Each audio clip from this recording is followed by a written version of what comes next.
Chers membres de la famille du monde entier, bienvenue à la conférence en ligne de Nouveau Ciel, Nouvelle Terre Shincheonji, témoignage sur les paraboles et la réalité des secrets du royaume des cieux.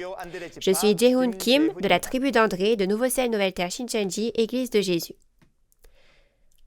De nombreux pasteurs, séminaristes et fidèles du monde entier qui souhaitent aller au royaume des cieux sont présents parmi nous.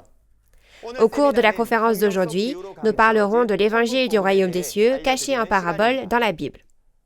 Tout d'abord, je voudrais remercier Dieu le Père de nous avoir permis de faire tout cela et je voudrais exprimer ma gratitude à vous tous qui participez à la recherche de la vérité malgré la situation actuelle difficile.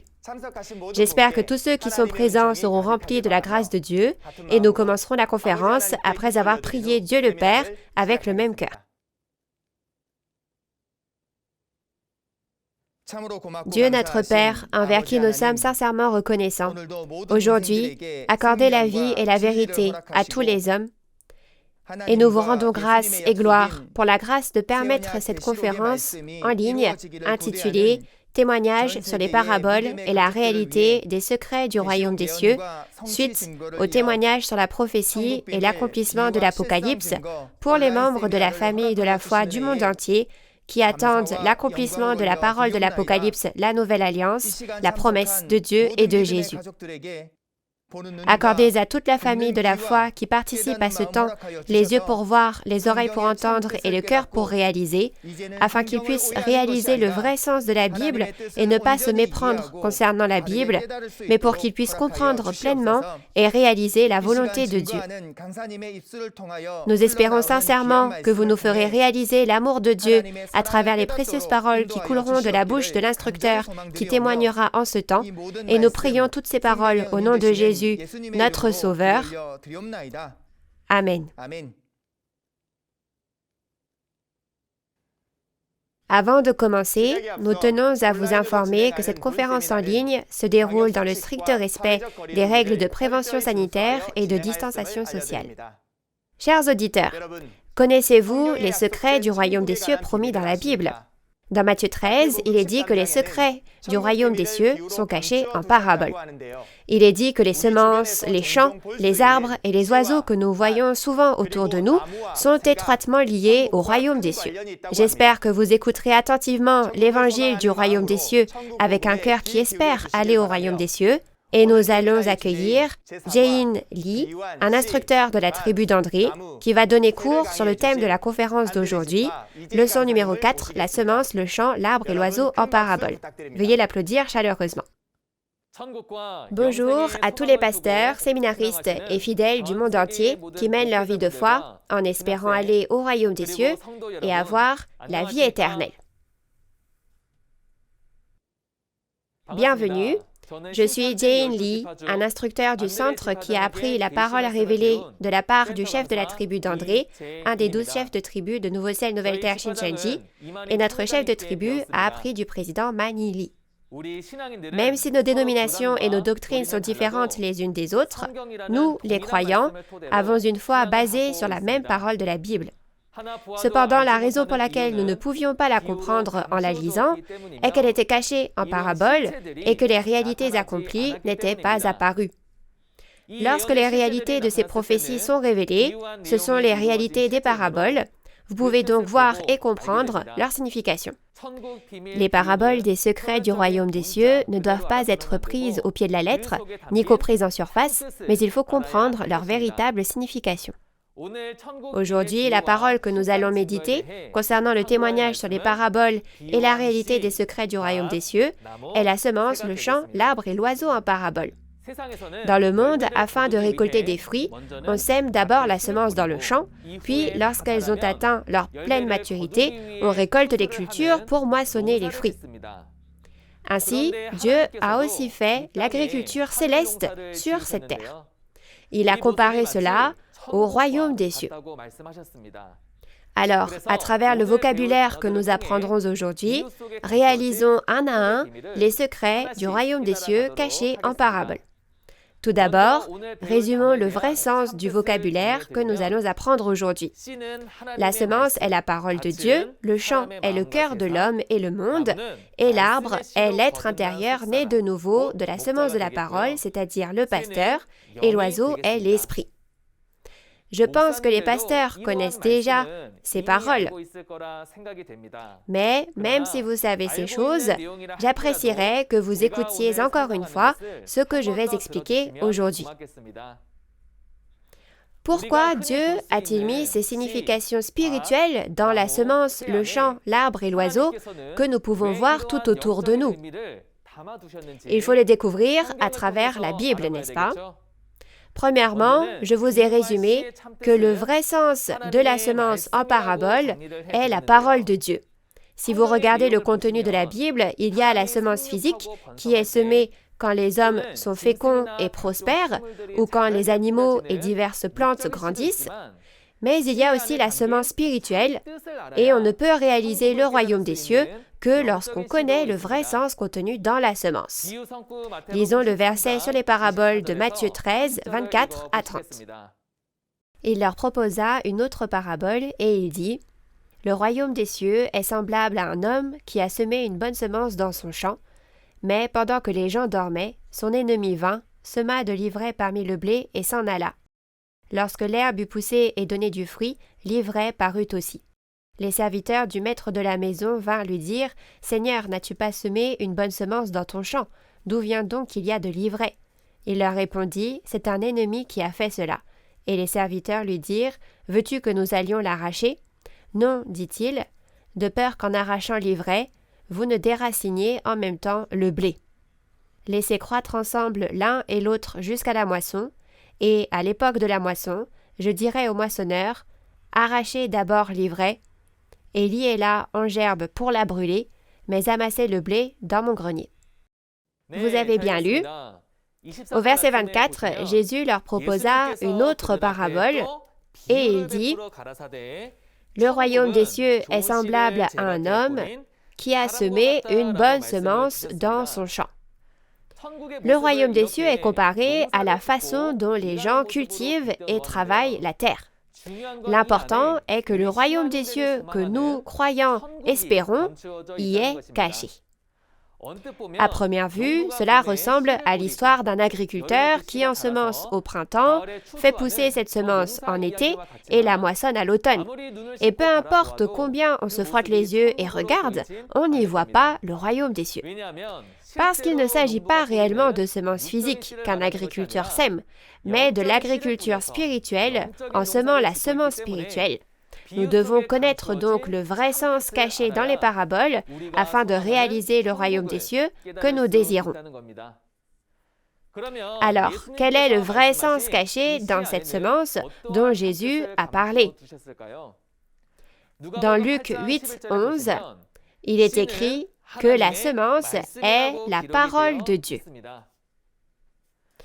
Alors, aujourd'hui, regardons comment se passe l'agriculture spirituelle à travers la semence, la parole de Dieu, point par point. Tout d'abord, avant de connaître la véritable signification de la semence spirituelle, examinons les caractéristiques physiques de la semence. La première caractéristique est que la semence est la source de la vie. Il existe de nombreux êtres vivants dans le monde, y compris les hommes. Ces créatures sont différentes en apparence, mais assez étrangement, elles commencent toutes à partir d'une semence. Sa taille est très petite, mais elle peut devenir grande, car elle contient la vie à l'intérieur. En d'autres termes, la source de la vie commence par la semence. La deuxième caractéristique est que lorsqu'une semence est plantée, elle ne reste pas immobile. Quand le temps est venu, elle germe, puis grossit de plus en plus par la suite. C'est parce que cette semence créée par Dieu a la vie. Elle peut donc grandir et changer comme cela. Enfin, la troisième caractéristique est que l'on récolte ce que l'on sème. Il y a un vieil adage qui dit « Si vous plantez du soja, vous obtenez du soja. Et si vous plantez des haricots, vous obtenez des haricots. » Si du soja est planté, alors des haricots ne peuvent jamais pousser, car la génétique fait que vous récolterez ce que vous avez semé. Vous pouvez considérer que c'est la même logique que lorsque les hommes reçoivent la semence de leurs parents. Ils ont le nom de famille de leurs parents, tels que Duchemin, Dupont ou Durand, et ressemblent à leurs parents physiquement et au niveau de la personnalité. Il existe de nombreux types de semences avec ces caractéristiques physiques dans le monde. Cependant, pour la semence spirituelle que nous apprendrons aujourd'hui, il n'y a que deux types différents. Parce qu'il y a deux entités qui sèment ces semences, Dieu et le diable, il n'y a que deux types de semences spirituelles, la semence de Dieu et la semence du diable.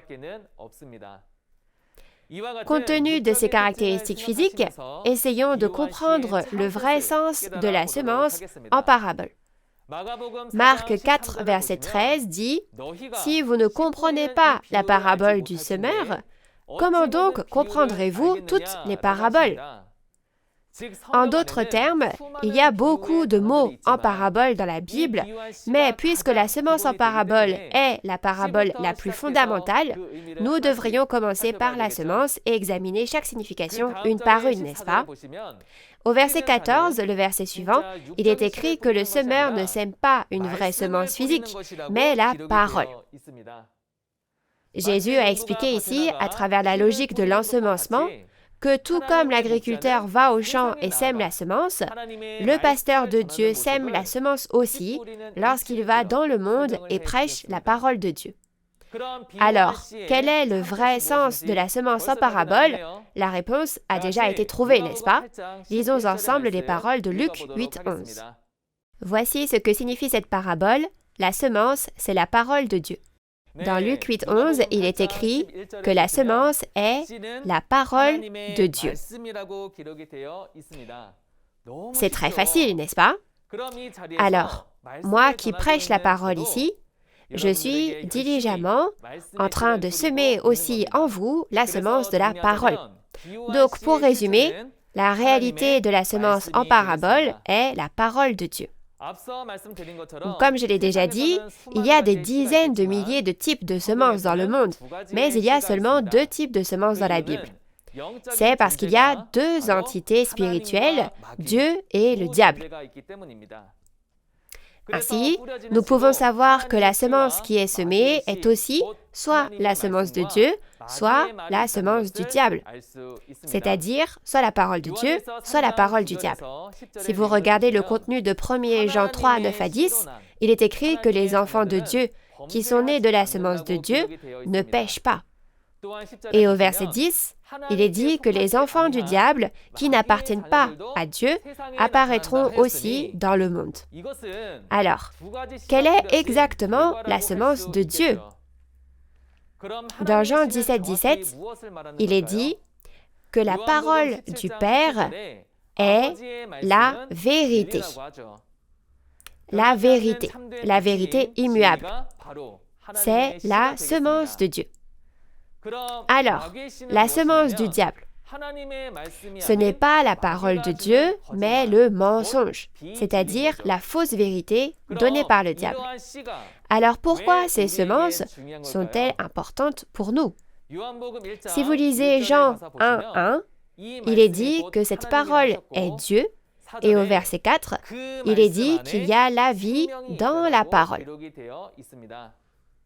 Donc tout comme notre corps doit avoir la vie pour vivre, nous pouvons voir que pour que notre esprit vive, nous devons mettre la parole de Dieu qui contient la vie en nous. Ainsi, dans la Bible, naître de nouveau de la semence de Dieu est appelé naître de nouveau. Lisons ensemble 1 Pierre 1, 23. Puisque vous avez été régénérés, non par une semence corruptible, mais par une semence incorruptible, par la parole vivante et permanente de Dieu. 1 Pierre 1, 23 dit que vous êtes régénérés, c'est-à-dire nés de nouveau, non d'une semence corruptible, mais d'une semence incorruptible, qui est la parole vivante et permanente. Alors, les mots des hommes n'ont pas la vie en eux. Il est donc difficile de changer quoi qu'on entende. Mais la semence spirituelle de la parole de Dieu est vivante et permanente. Ce n'est que lorsque nous mettons la semence de cette parole en nous que nous pouvons changer et renaître. La raison pour laquelle nous avons besoin de naître de nouveau est que si vous regardez Jean 3, versets 3 à 6, vous ne pouvez pas voir le royaume des cieux ni y aller, à moins que vous ne soyez nés de nouveau. C'est-à-dire que nous devons naître de nouveau pour voir le royaume de Dieu et y aller.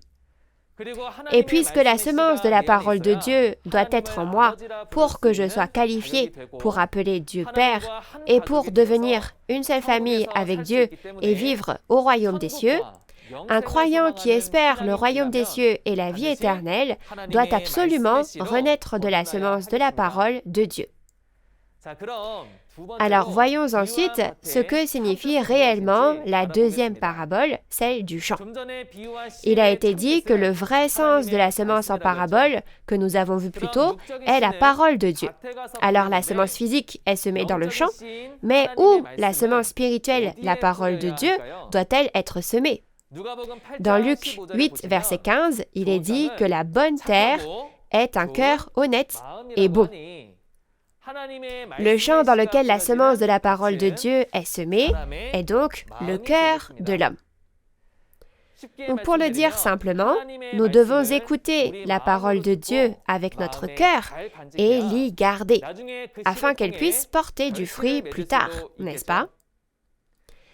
Et tout comme il y a de petits champs et de grands champs quand on regarde le champ physique, le champ spirituel a aussi le sens de monde à plus grande échelle. Donc, en regardant les caractéristiques physiques, le champ est l'endroit où la semence est semée, et quand cette semence est semée, elle pousse et porte du fruit. Alors, compte tenu de ces caractéristiques, nous examinerons également le sens spirituel à travers la Bible. Lisons ensemble les paroles de Luc 8, 15 que nous avons vues plus tôt. Ce qui est tombé dans la bonne terre, ce sont ceux qui, ayant entendu la parole avec un cœur honnête et bon, la retiennent et portent du fruit avec persévérance. Dans Luc 8, 15, il est dit qu'être une bonne terre signifie entendre la parole avec un cœur honnête et bon, la garder et porter du fruit avec persévérance. Tout comme l'agriculteur sème la semence dans le champ, la semence pousse et porte du fruit en temps voulu. Si je plante la semence de la parole de Dieu dans mon cœur, la garde bien et persévère, je pourrai porter le précieux fruit de Dieu.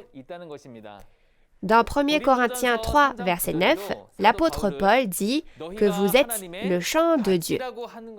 Ainsi, nous pouvons voir que ceux qui reçoivent la parole de Dieu deviennent le champ de Dieu.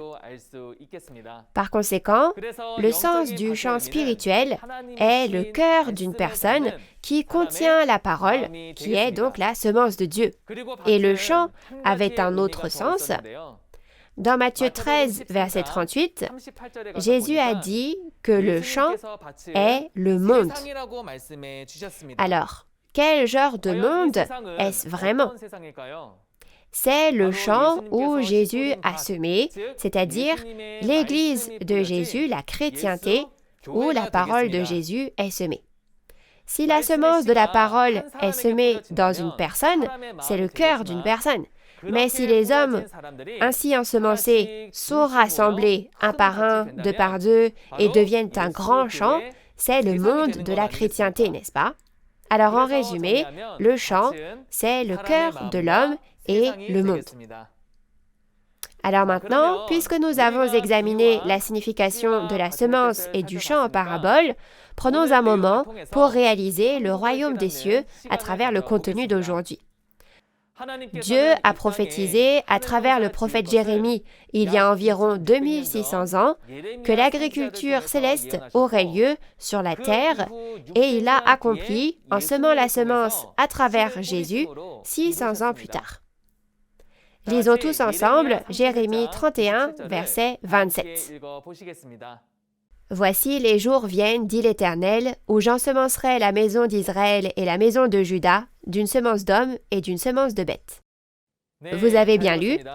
Si vous regardez Jérémie 31, verset 27, vous pouvez voir que Dieu avait promis d'ensemencer la maison d'Israël et la maison de Juda d'une semence d'homme et d'une semence de bête, soit 2 types de semences.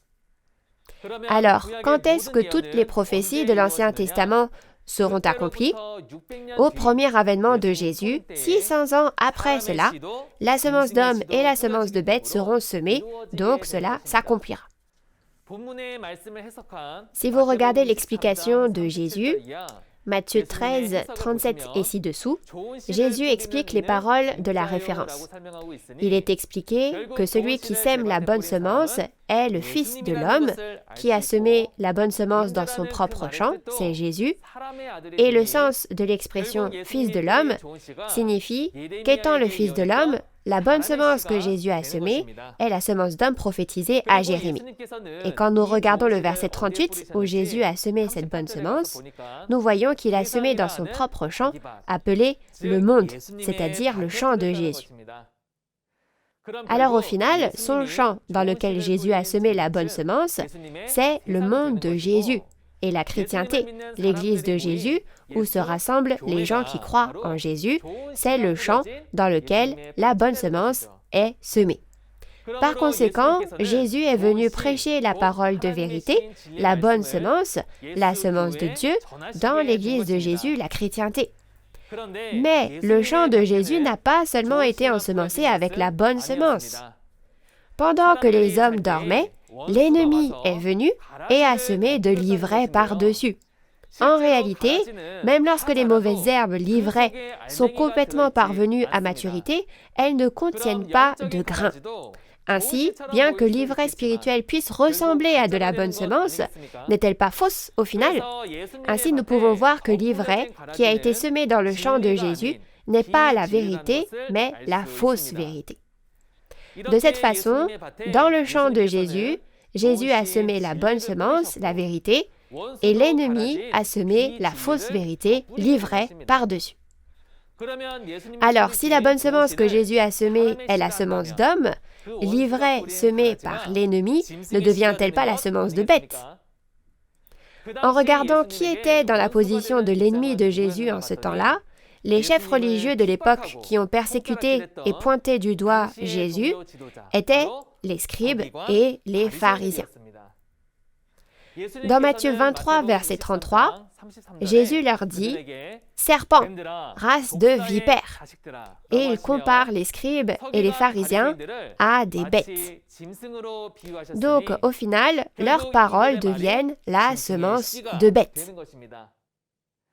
Alors, pour résumer, 2 types de semences sont semées dans le champ de Jésus, l'Église de Jésus, la chrétienté, et pousseront jusqu'à la moisson. Alors, puisque la semence a été semée de la sorte, le temps de la moisson ne devrait-il pas arriver le moment venu? Quand nous lisons Matthieu 13, verset 39, il est expliqué que cette période de la moisson a lieu quand? Il est écrit que c'est au temps de la fin du monde. Alors si nous nous souvenons que la fin de ce monde n'est pas la fin de cette terre sur laquelle nous vivons, mais la fin du monde de la chrétienté, le champ ensemencé, et que ce temps est le temps du second avènement de Jésus, nous pouvons voir que les paroles prophétiques de Dieu qui ont commencé par Jérémie dans l'Ancien Testament passeront par le temps du premier avènement et seront achevées au temps du second avènement. Alors, qui moissonne ses fruits au temps de la moisson? Si vous regardez le contenu, il est écrit que la moisson est faite par les anges. Alors regardons comment les anges descendent sur cette terre pour moissonner à travers l'Apocalypse de Jean. Lisons ensemble Apocalypse 14, versets 14 à 16. Je regardais, et voici, il y avait une nuée blanche, et sur la nuée était assis quelqu'un qui ressemblait à un fils d'homme, ayant sur sa tête une couronne d'or, et dans sa main une faucille tranchante. Et un autre ange sortit du temple, criant d'une voix forte à celui qui était assis sur la nuée, « Lance ta faucille, et moissonne. » car l'heure de moissonner est venue, car la moisson de la terre est mûre. Et celui qui était assis sur la nuée jeta sa faucille sur la terre, et la terre fut moissonnée. Vous avez bien lu. Dans Apocalypse 14, 14 à 16, il est dit que la moisson de la terre est mûre. Ainsi, il est écrit que les anges viennent avec une faucille et qu'ils brandissent, de sorte que le grain est moissonné. Vous pouvez voir que c'est donc le temps de la moisson qui était appelé la fin du monde. Dans Matthieu 13, verset 28, les serviteurs s'approchent du maître et lui disent « Maître, veux-tu que nous arrachions l'ivraie » Et que dit le maître au verset 29 et 30 ? Il dit « J'ai peur qu'en arrachant l'ivraie, vous ne déraciniez en même temps le blé. Laissez croître ensemble l'un et l'autre jusqu'à la moisson. Plus tard, quand vient le temps de la moisson, ramassez d'abord l'ivraie et liez-la en gerbe pour la brûler, et amassez le blé et mettez-le dans la grange. » Ainsi, avant le temps de la moisson, les deux types de semences poussent ensemble dans l'Église de Jésus, la chrétienté. Avant le temps de la moisson, nous ne pouvons pas distinguer de quel type de semence une personne est née. Mais après que le temps de la moisson est arrivé, nous pouvons dire si une personne est née de la semence de Dieu ou de la semence du diable. Alors regardons comment les gens qui sont nés de la semence de Dieu et ceux qui sont nés de la semence du diable se distinguent pendant la moisson. Matthieu 13, 38 dit que le blé né de la bonne semence sont les fils du royaume, et ceux qui sont nés de l'ivraie sont les fils du malin. Donc, si deux types de semences ont été semées dans le champ de Jésus il y a 2000 ans et ont poussé jusqu'à ce jour, Jésus a-t-il dit que les deux, le blé et l'ivraie, seraient moissonnés? Non. Alors, qui les anges moissonneurs vont-ils moissonner en ce temps de la moisson? Vous pouvez voir que les fils du royaume des cieux qui sont nés de la semence de Dieu sont moissonnés dans la grange par des anges quand vient le temps de la moisson. Alors, où est l'ivraie, soit ceux nés de la semence du diable? Oui, il ne reste plus que l'ivraie dans l'Église de Jésus, la chrétienté, le champ que Jésus a ensemencé. Même s'il y a 100, 1000 ou 10 000 hommes qui sont nés de l'ivraie, ils ne valent pas un seul croyant comme du bon grain né de la semence de Dieu, n'est-ce pas? Alors tous les pasteurs, séminaristes et fidèles qui écoutent maintenant la parole dans l'espérance du royaume des cieux, ne devraient-ils pas s'introspecter et se demander « Suis-je vraiment né de la semence de Dieu ou suis-je né de la semence du diable ?» Lorsque le temps de la moisson vient, Dieu promet d'envoyer des anges dans le champ de Jésus pour moissonner le blé, le bon grain, et l'amener dans la grange. Alors l'Église de Jésus, la chrétienté, le champ à moissonner au temps de la moisson, n'est-il pas devenu très grand? Il est partout dans le monde maintenant, n'est-ce pas? En conséquence, il y aura des endroits où la moisson a été faite par les anges moissonneurs, et il y aura des endroits où les anges moissonneurs ne sont pas encore arrivés. Alors même si c'est le temps de la moisson, n'y a-t-il pas des endroits où on ne sait pas que c'est le temps de la moisson? Cependant, lorsque vient le temps de la moisson, nous devons entendre la parole et la réaliser afin de pouvoir être moissonnés le plus tôt possible. Car au temps de la moisson, le résultat de ceux qui sont moissonnés et vont à la grange et de ceux qui restent dans le champ sans être moissonnés est soit le royaume des cieux, soit l'enfer. Donc lorsque vous entendez la nouvelle de la moisson au temps de la moisson, vous devez devenir les fils de Dieu et entrer dans le royaume des cieux et dans la vie éternelle. Dans Apocalypse 14, verset 4, il est écrit que ce sont les premiers fruits qui appartiennent à Dieu et à Jésus, ayant été rachetés parmi les hommes, et sont ceux qui suivent l'agneau, Jésus, partout où il va. Alors au verset 1, ils sont rassemblés sur la montagne de Sion, où se trouve l'agneau, n'est-ce pas? C'est là la grange du royaume des cieux, où l'on rassemble le blé, le bon grain.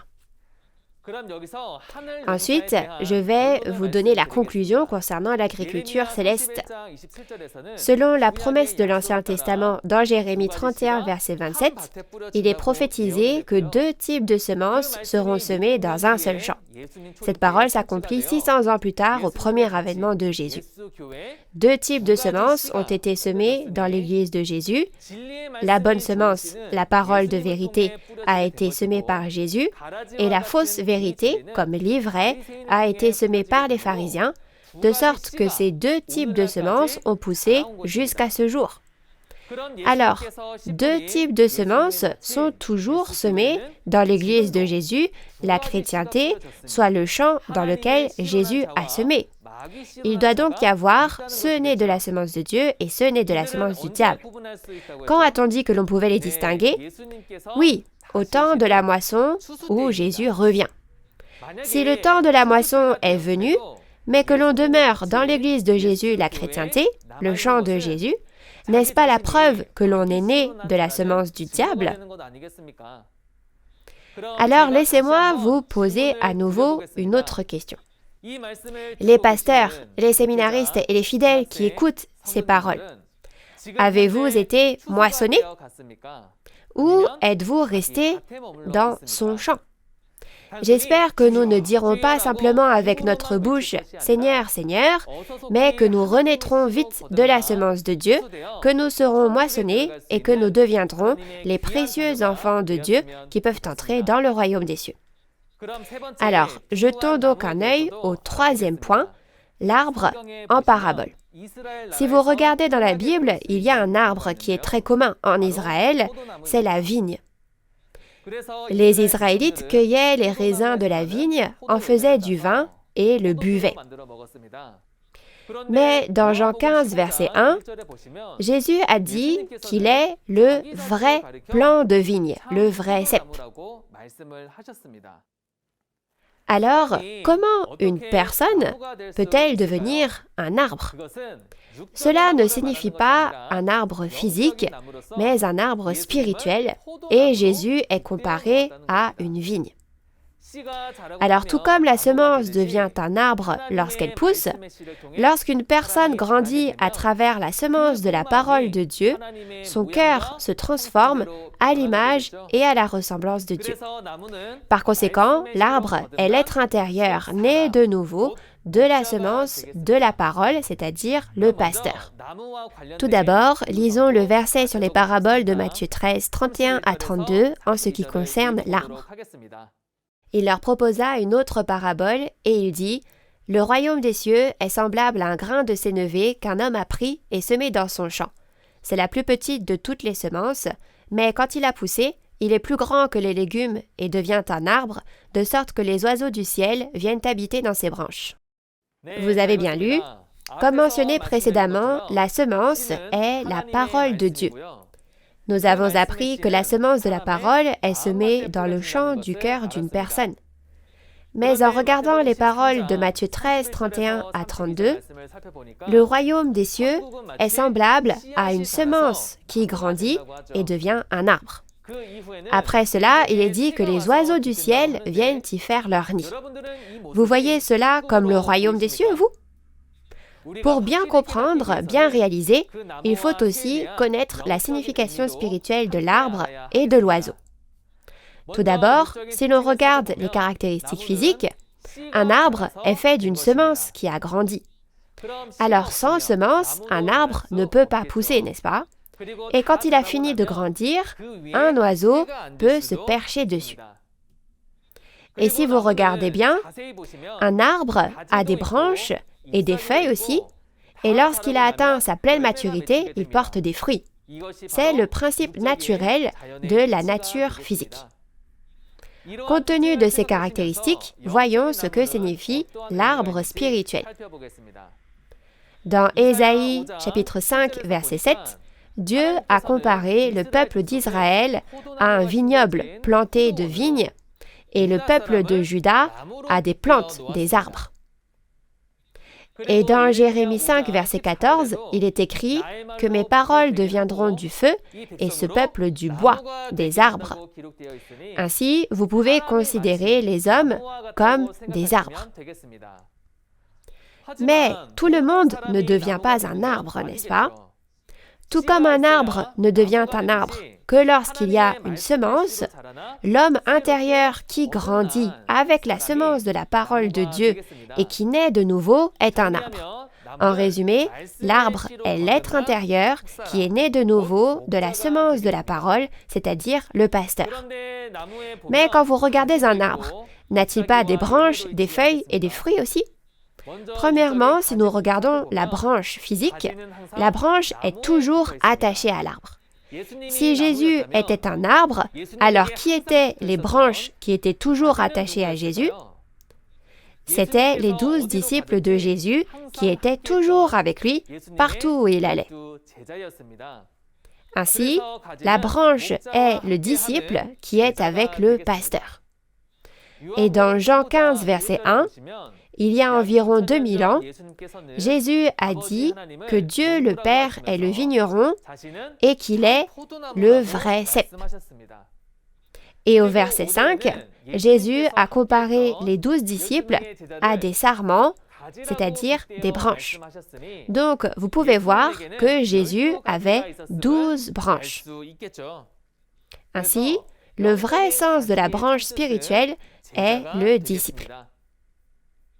Ensuite, il faut regarder les feuilles attachées aux branches, n'est-ce pas? Alors pour commencer par vous donner la réponse, la feuille est l'évangéliste qui prêche la parole de vie. Si vous regardez les arbres physiques dehors, ils ont beaucoup de feuilles sur leurs branches. En réalité, ces feuilles jouent un rôle important dans le fait de porter du fruit. Alors, les feuilles en parabole dans la Bible ne jouent-elles pas aussi un rôle pour sauver et aider quelque chose? Nous allons lire tous ensemble les paroles d'Ézéchiel 47, verset 12. « Sur le torrent, sur ses bords de chaque côté, croîtront toutes sortes d'arbres fruitiers. Leur feuillage ne se flétrira point, et leurs fruits n'auront point de fin, ils mûriront tous les mois, parce que les eaux sortiront du sanctuaire. Leurs fruits serviront de nourriture et leurs feuilles de remède. » Dans Ézéchiel 47, verset 12, il est écrit que ces feuilles sont comme un remède pour nous. Alors, certaines personnes sont physiquement malades, mais d'autres sont spirituellement malades. Si un homme lit la parole de Dieu qui contient la vie, l'entend, mais ne la réalise pas, n'est-ce pas que l'esprit de l'homme se dessèche petit à petit, comme l'herbe sèche dans un champ vide? Si l'on donne la parole de vie à une personne malade pour la conduire à la vérité et sauver son esprit, alors la personne qui a prêché la parole joue le rôle de feuille, n'est-ce pas? Les feuilles deviennent donc les évangélistes qui accomplissent la mission d'évangélisation.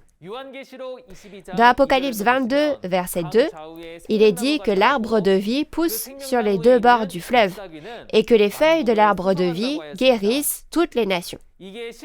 S'il s'agissait de vraies feuilles, vous devriez nourrir les personnes avec de vraies feuilles, telles que des feuilles de chou, de laitue ou autres, afin de sauver et de guérir les malades spirituels dans le monde.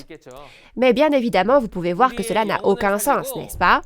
La seule chose qui peut sauver nos esprits et faire revivre toutes les nations du monde n'est pas une feuille physique, mais la parole de Dieu.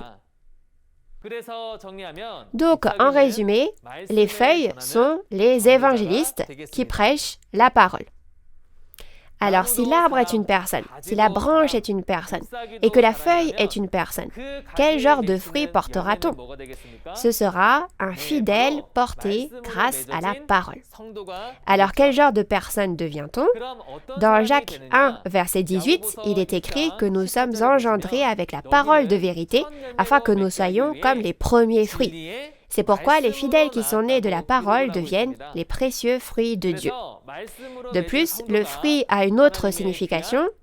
Lorsque l'arbre est considéré comme un individu plutôt qu'une organisation, la parole qui sort de sa bouche devient également un fruit. Dans Matthieu 12, 33 à 35, il est dit que de bonnes paroles sortent de la bouche d'une bonne personne et de mauvaises paroles sortent de la bouche d'une mauvaise personne.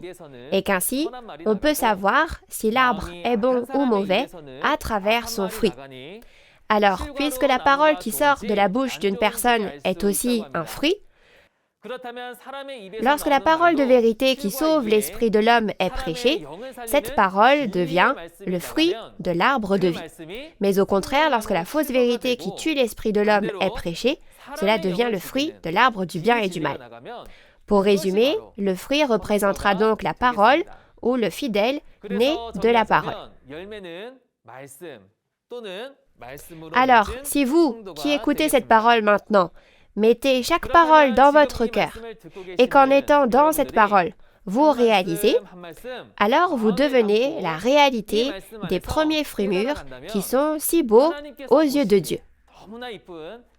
J'espère donc que nous pourrons tous être les précieux premiers fruits de Dieu. Maintenant, s'il y a deux types de semences spirituelles, combien de types d'arbres grandiront naturellement? Deux types d'arbres vont grandir, n'est-ce pas? Regardons plus en détail à propos de ces deux types d'arbres. Dieu a semé la semence de la vie sur cette terre, et quand la semence a poussé, elle devient un arbre, et les oiseaux y viennent y faire leur nid, et il a dit que cela est semblable au royaume des cieux. Alors, l'arbre qui grandit en étant né de la semence de vie deviendra l'arbre de vie. Au premier avènement, il y a 2000 ans, Jésus et son organisation étaient donc la vraie vigne, le vrai cep dans Jean 15, la réalité de l'arbre de vie et la réalité du royaume des cieux. Dans Jean 14, verset 6, Jésus a dit « Je suis le chemin, la vérité et la vie ». Ainsi, de la bouche de Jésus sortait la parole de vie qui est le fruit de l'arbre de vie, c'est-à-dire la vérité. Alors si l'on résume, l'arbre de Dieu est le vrai pasteur et son organisation, n'est-ce pas? Et si je suis cette parole et que j'appartiens à l'organisation de ce vrai pasteur, cela veut dire que je suis le chemin de la vie vers le royaume des cieux. À l'inverse, il y a l'arbre qui a grandi de la semence semée par Satan, le diable, c'est-à-dire la semence de la mort. Cependant, la Bible ne l'appelle pas l'arbre de la mort, mais la vigne sauvage ou l'arbre du bien et du mal, n'est-ce pas? Dans Deutéronome 32, versets 32 à 33, il est dit que leur vigne est la vigne de Sodome, leurs raisins sont des raisins empoisonnés, leurs grappes sont amères, et leur vin est le venin des serpents, le poison cruel des aspics. Alors, si la vigne est une vigne sauvage qui contient du poison et que vous en mangez, vous mourrez à coup sûr, n'est-ce pas? C'est pourquoi dans la Bible, le faux pasteur est appelé la vigne sauvage ou l'arbre du bien et du mal. Alors, de même que l'arbre du bien et du mal porte le fruit du bien et du mal, que sortira de la bouche du faux pasteur? Ce sera la fausse vérité qui tue l'esprit de l'homme, n'est-ce pas? C'est le fruit de la connaissance du bien et du mal qu'il ne faut jamais manger. Au premier avènement de Jésus, puisque la fausse vérité, semblable au fruit du bien et du mal, sortait de la bouche des pharisiens et des scribes, ils étaient la vigne sauvage. Ils sont donc devenus la réalité de l'arbre du bien et du mal.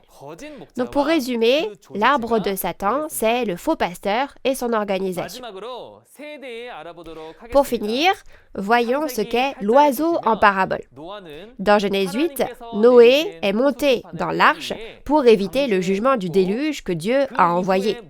Et après cela, il a envoyé une colombe pour vérifier à quel point le niveau de l'eau avait diminué. Ainsi, il y a des oiseaux physiques dans la Bible, mais comme dans Matthieu 13, 31 à 32, lorsque l'arbre spirituel a grandi, il y a aussi des oiseaux spirituels qui y nichent. Tout comme un oiseau physique vole vers un arbre physique, qui viendra à ceux qui sont nés de nouveau de la semence de la parole de Dieu? Oui, c'est le Saint-Esprit du ciel qui sera avec eux, n'est-ce pas?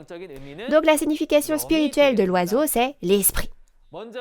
Premièrement, si nous examinons les caractéristiques physiques de l'oiseau peut voler librement n'importe où. Et après avoir déterminé s'il s'agit d'un arbre sur lequel il peut se poser, il va se diriger directement vers cet arbre et y habiter. Jésus a dit que l'apparence des oiseaux nichant dans un arbre est semblable au royaume des cieux. Alors si l'arbre, c'est l'homme, voyons à quoi ressemblent les esprits qui y habitent. Nous allons lire la parole de Matthieu 3, verset 16. Dès que Jésus eut été baptisé, il sortit de l'eau. Et voici, les cieux s'ouvrirent, et il vit l'Esprit de Dieu descendre comme une colombe et venir sur lui. Si vous regardez le contenu de Matthieu 3, verset 16, lorsque Jésus a été baptisé par Jean-Baptiste et est sorti de l'eau, le Saint-Esprit, comme une colombe, est venu vers Jésus, c'est-à-dire que Dieu est venu vers Jésus. Tout comme un oiseau perché sur un arbre, Dieu, le Saint-Esprit, était avec Jésus. Par conséquent, Jésus était la réalité du royaume des cieux où Dieu se trouvait il y a 2000 ans. Dans Apocalypse 19, verset 17, on crie aux oiseaux qui volent au milieu du ciel de se rassembler au festin des noces du royaume des cieux, qui est le grand festin de Dieu. Ce ne sont pas des oiseaux physiques, mais on peut comprendre qu'il s'agit des esprits saints réunis dans le royaume des cieux. Lorsque l'on voit les choses spirituellement, il y a les oiseaux de Dieu, mais il y a également les oiseaux de Satan, le diable. Dans Luc 8, verset 5 et verset 12, il y a un oiseau qui vole et mange la semence qui est semée dans le cœur d'une personne, et cet oiseau est le diable qui enlève la parole du cœur afin que les personnes ne puissent pas être sauvées. Si vous regardez aussi Apocalypse 18, verset 2, vous pouvez voir qu'il y a un endroit appelé Babylone où ces mauvais esprits se rassemblent, et il y a divers oiseaux impurs et odieux, c'est-à-dire des esprits mauvais qui s'y rassemblent. En résumé, l'oiseau en parabole est l'esprit, et il y en a deux types. Le Saint-Esprit, l'oiseau de Dieu, et le mauvais esprit, l'oiseau de Satan. Les vrais oiseaux physiques se perchent sur un arbre s'ils jugent que c'est un arbre sur lequel ils peuvent se percher. De même, l'oiseau de Dieu est avec l'arbre de vie, et l'oiseau de Satan est avec l'arbre du bien et du mal. C'est ainsi que sont séparés le royaume des cieux et l'enfer. Si nous sommes des croyants qui espèrent aller au royaume de Dieu, le royaume des cieux, quel genre d'oiseau doit voler vers nous? Dieu, le Saint-Esprit, Jésus et les anges doivent devenir les oiseaux et être avec nous. Alors que devrions-nous faire à l'avenir pour que l'oiseau de Dieu puisse être avec nous? Ne devrions-nous pas être capables de discerner qui est le vrai pasteur, l'arbre de vie, et le faux pasteur, l'arbre du bien et du mal, et trouver l'arbre de vie et lui appartenir? Alors, comment discerner et réaliser? Dans Matthieu 7, versets 15 à 20, il est dit qu'un bon arbre produit de bons fruits et qu'un mauvais arbre produit de mauvais fruits. Donc, on reconnaît l'arbre à son fruit. Cela veut dire que par la parole qui sort de la bouche du pasteur, on peut reconnaître si c'est un arbre appartenant à Dieu ou si c'est un arbre du bien et du mal appartenant à Satan le diable. Ainsi, la parole de vérité qui est le fruit de l'arbre de vie sort de la bouche du vrai pasteur qui est l'arbre de vie. Alors nous qui écoutons cette parole, nous saurons que nous ne pourrons accéder au royaume des cieux et à la vie éternelle que lorsque nous ferons partie de l'arbre de vie, le vrai pasteur, en distinguant et en réalisant, à travers la parole de vérité, les deux types d'arbres, soit les deux pasteurs appartenant à deux types d'entités. Nous allons résumer ensemble le contenu de la leçon d'aujourd'hui. Aujourd'hui, les mots de vocabulaire que nous avons vus concernant les secrets du royaume des cieux dans la Bible en parabole sont la semence, le champ, l'arbre et l'oiseau. À travers la Bible, je vous ai expliqué que le vrai sens de la semence spirituelle est la parole de Dieu. Le champ est le cœur de l'homme et le monde Et l'arbre est l'être intérieur qui est né de nouveau de la semence de la parole, c'est-à-dire le pasteur. Les oiseaux sont les esprits et il y a les esprits saints et les mauvais esprits. À travers cela, nous avons pu comprendre que deux types de semences ont été semées dans le champ de Jésus et que les enfants de Dieu nés de la semence de Dieu sont moissonnés dans la grange du royaume des cieux au temps de la moisson, c'est-à-dire la fin du monde. Mais ceux qui sont nés de la semence du diable ne sont pas moissonnés et restent dans le champ et sont brûlés, c'est-à-dire qu'ils sont jugés. Enfin, réalisant qu'il y a deux types de semences, deux types d'arbres et deux types d'oiseaux, qui sont des paraboles parlant du royaume des cieux dans la Bible, nous devons appartenir au vrai pasteur, l'arbre de vie, avec qui Dieu et Jésus sont. Nous devons nous efforcer aussi de devenir de vrais croyants qui peuvent parvenir au royaume des cieux et à la vie éternelle en étant toujours guidés par le Saint-Esprit. Amen. Comme Jésus l'a promis, nous pouvons en témoigner clairement, parce que la réalité de ce qui a été dit dans les paraboles est apparue. La prochaine conférence vous sera donnée par un instructeur meilleur que moi. Alors j'espère que vous l'écouterez tous, réaliserez les secrets du royaume des cieux et prendrez part au royaume des cieux tous ensemble. Maintenant, pour finir, comme nous sommes un en Dieu et en Jésus, j'aimerais que nous puissions clamer ensemble « Nous sommes un ». Alors quand je dirai « Nous sommes un », levez votre doigt comme ceci et disons-le tous ensemble. Nous sommes un en Dieu et en Jésus. We are one. Nous sommes un.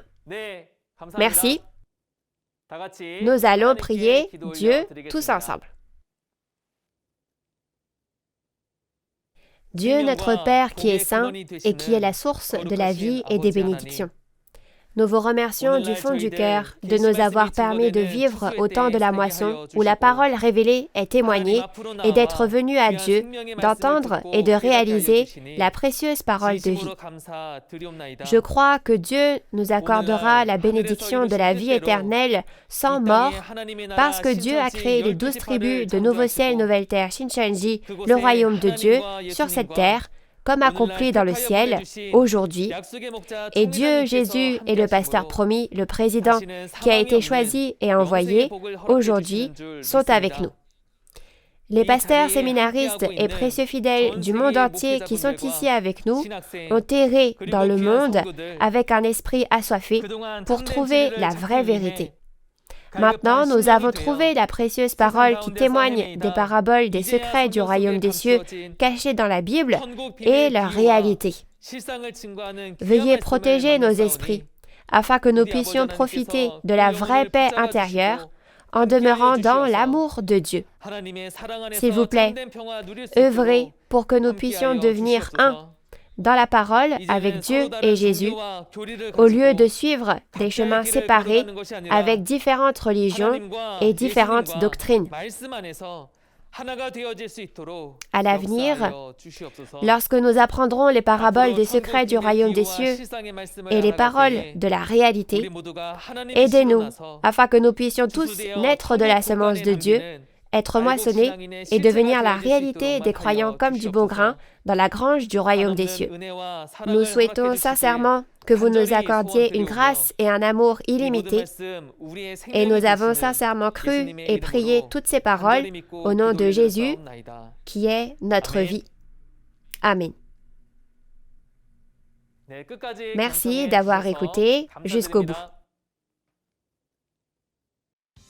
Chers fidèles, alors, que signifie cette nourriture et que signifie cette famine? Parle-t-on de la famine physique et de la nourriture physique? J'espère que ce temps vous aidera à réaliser parfaitement de quel genre de nourriture il s'agit. Quand une prophétie s'est accomplie, ne devrions-nous pas écouter et connaître ce qui s'est accompli? Merci à l'instructeur Jane Lee pour nous avoir témoigné cette précieuse parole. Applaudissons-le encore une fois. Alors, avez-vous pu vérifier à quel point la parole révélée de Nouveau Ciel, Nouvelle Terre, Shincheonji est claire? J'espère que c'était un moment d'espoir dans votre cœur, au travers duquel vous avez découvert le royaume des cieux. Ce jeudi, l'instructeur Pom-Jin Kim de la tribu de Tadé prêchera la parole de la leçon numéro 5 intitulée « La nourriture et le levain en parabole ». J'espère que vous pourrez y assister, réaliser la parole de vérité de Dieu et entrer dans le royaume des cieux que nous espérons. En plus des paroles d'aujourd'hui, si vous avez des questions concernant Nouveau Ciel, Nouvelle Terre, Shincheonji, Église de Jésus et la parole révélée, veuillez contacter le numéro représentant pour chaque tribu affiché à l'écran. Nous vous guiderons en détail et avec amabilité. Nous allons donc conclure cette conférence en faisant ensemble le Notre Père. Notre Père, qui es aux cieux, que ton nom soit sanctifié, que ton règne vienne, que ta volonté soit faite sur la terre comme au ciel. Donne-nous aujourd'hui notre pain de ce jour. Pardonne-nous nos offenses, comme nous pardonnons aussi à ceux qui nous ont offensés. Et ne nous laisse pas entrer en tentation, mais délivre-nous du mal. Car c'est à toi qu'appartiennent le règne, la puissance et la gloire au siècle des siècles. Amen. Ceci conclut la conférence en ligne d'aujourd'hui intitulée « Témoignages sur les paraboles et la réalité des secrets du royaume des cieux ». Merci à tous d'avoir été avec nous jusqu'à maintenant.